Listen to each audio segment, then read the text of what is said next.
Okay, over the last week since the end of Watches and Wonders, two topics have been bubbling away in the WhatsApp groups, the Discord servers, and the Slack channels I'm part of.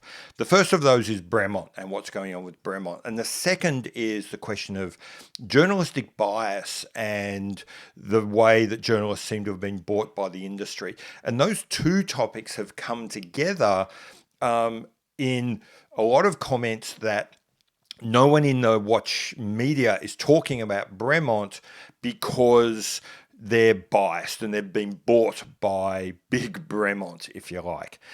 Okay, so fine, let's talk about Bremont then.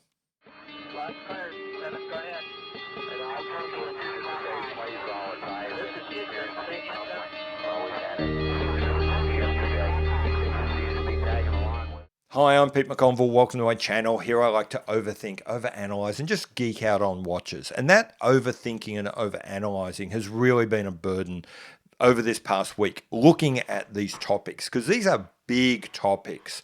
The future of a brand, what it means to be a watch brand, what it means to be luxury, what it means to be a watch journalist, and how to synthesize all that and say something meaningful.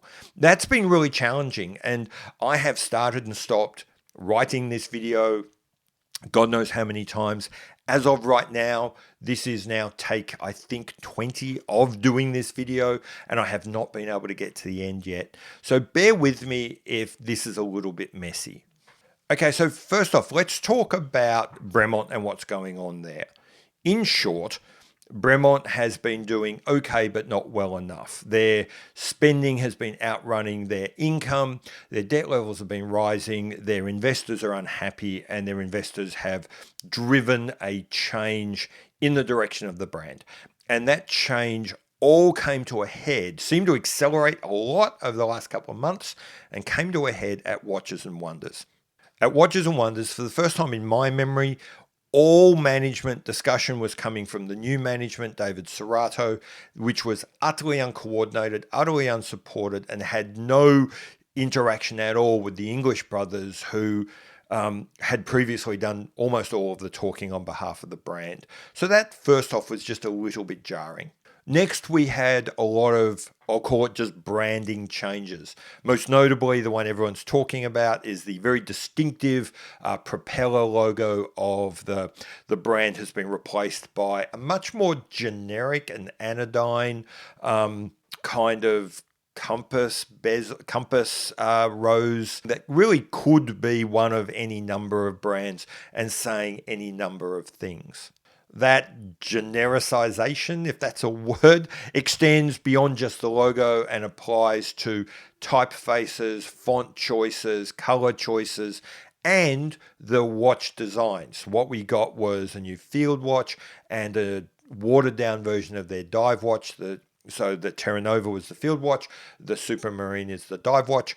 And both of those watches, like the logos, like the typefaces, like a lot of the corporate messaging about air, land, sea, expedition, blah, blah, blah, could apply to any number of watch brands, shoe companies, torches, backpacks.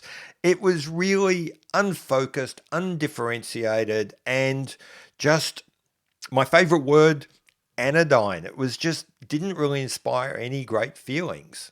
Okay, so that's really my take on what happened with Bremont. The social media take has been a little bit different. The best way I could describe the social media commentary around this would be most people have already decided that Bremont is dead and are preparing the party to dance on their grave.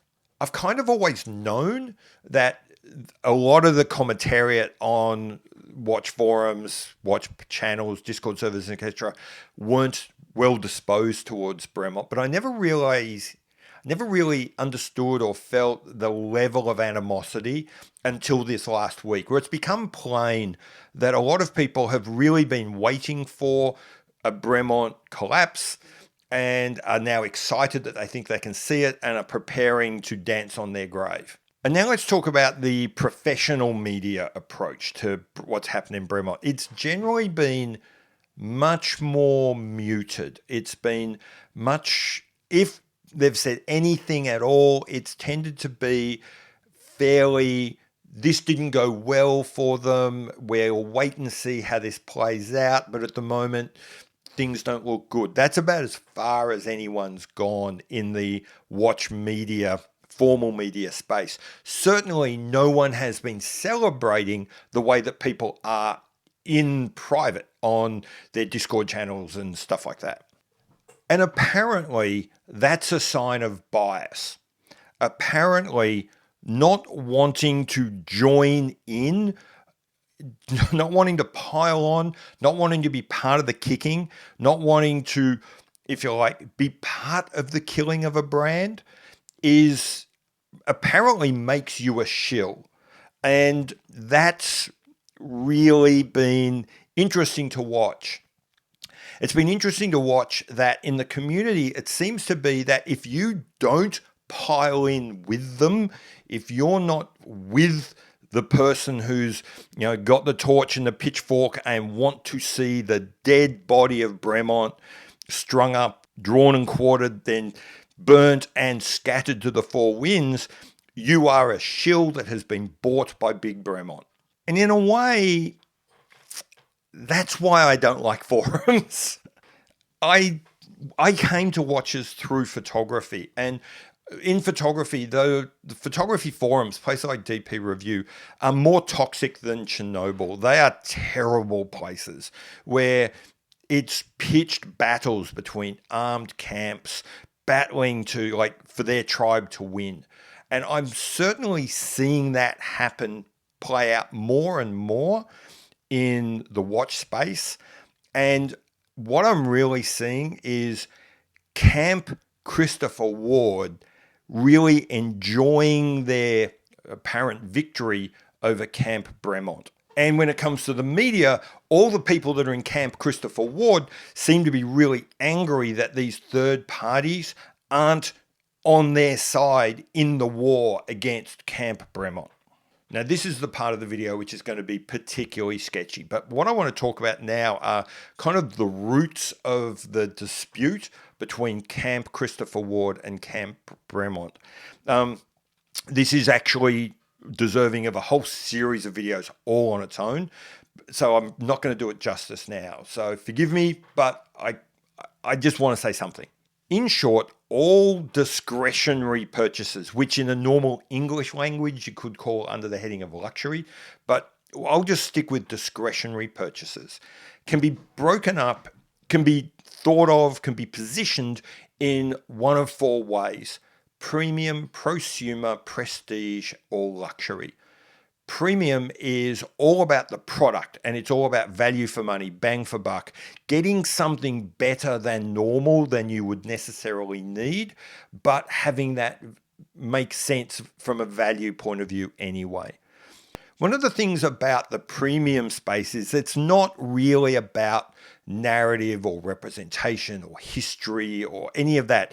It's very much about saying, here is a very good version of something that you might otherwise need, but there's enough value for money in it that you can feel okay about that purchase. On the other side of this sort of discretionary quadrant, you've got luxury. And it's on the other side for a very good reason. It's kind of the opposite of premium. In this case, we largely let go the idea that we ever needed this product, and we really embrace the discretionary part of it. We really embrace the idea of narrative and history and story. We embrace the idea of style and aesthetics and originality. And we kind of don't care as much about value or anchoring it to something that we might need. So concepts of value and bang for buck are in fact kind of destructive to the idea of luxury in this quadrant. To avoid sidetracking, I'm not going to talk about prestige and prosumer today. Those are very real and they're very important, but they're not really part of this discussion. So now, if we try and place Christopher Ward and Bremont on this chart of premium, prosumer, prestige, and luxury, it quickly becomes apparent that Christopher Ward and Bremont could not be further apart. Christopher Ward almost embodies what it is to be a premium product. They are all about value for money. They are all about bang for buck. They are very explicit about that. Their 3-for-1 pricing policy, they're very overt. We will not have ADs. We will not have brand ambassadors. We will not have extensive marketing. They say often in their advertising copy, look at this watch. This watch is like some much more expensive watch, but cheaper. Their tag of do your research is all about value and being the smartest customer and seeing through all the marketing, narrative, history, ambassadorial gumph. That's what it means to be Christopher Ward. And if you look at Bremont, they are the polar opposite. They are all about the history and the iconography and the association with the military and the association with being British, and all of this stuff is just what it means to be Bremont. They've gone out of their way to open ADs in tiny little places like Melbourne, Australia, as far from London as you can get. They made a big deal about moving out and creating their own facility, giving it a fancy name, all sorts of things that would just be an anathema to Christopher Ward fans. And at the same time, the price is the price. We have no intention of justifying it. Pay it, don't pay it, get a discount if you can, but we're not going to talk about being value. We don't care. If you like our product and it makes you feel good, buy it. And because Christopher Ward and Bremont are positioned so differently, you end up with different groups of people that are interested in them, which basically ends up in a different tribe being interested in the two. A kind of tribalism inevitably grows up out of that. That tribalism invariably leads to some sort of conflict, usually just barbs firing backwards and forwards across the internet. And then when one side fails and the other succeeds, one will celebrate the failure of the other and expect the media to join in. And if the media doesn't join in, then you are being a shill and you've been bought by the loser.